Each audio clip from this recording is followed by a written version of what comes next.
grew up on a farm that my father had where he had polled Hereford cattle that were breeding stock, but he also was a surgeon. His patients would come to the farm, and they became an integral part of our life.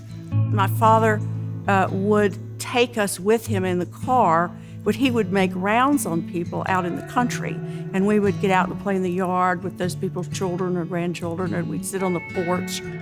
I think it taught me several things about being a physician, and one was my father's connection to these people was far more than just being their doctor. He considered many of these people his friends, and they considered him a friend.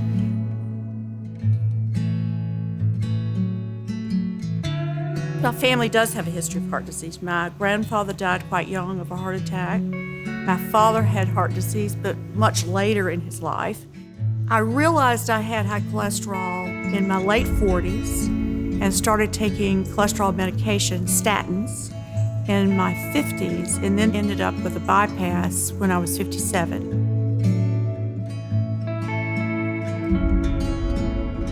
When I was on the statins, I would gradually get muscle cramps. I'd wake up at night with muscle cramps, and during the day, just sitting, I would have muscle cramps, and then it would just hurt all the time, particularly in my back.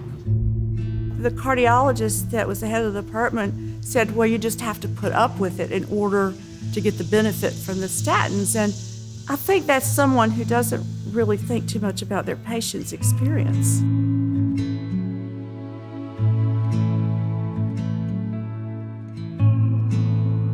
You know, they talk a lot in medical school about the patient interview, where you learn to interview the patient.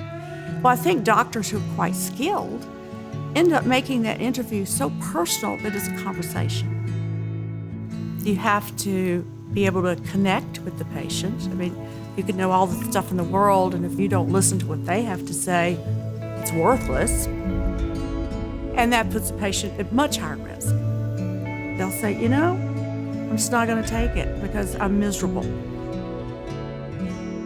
And I'm not being offered anything else.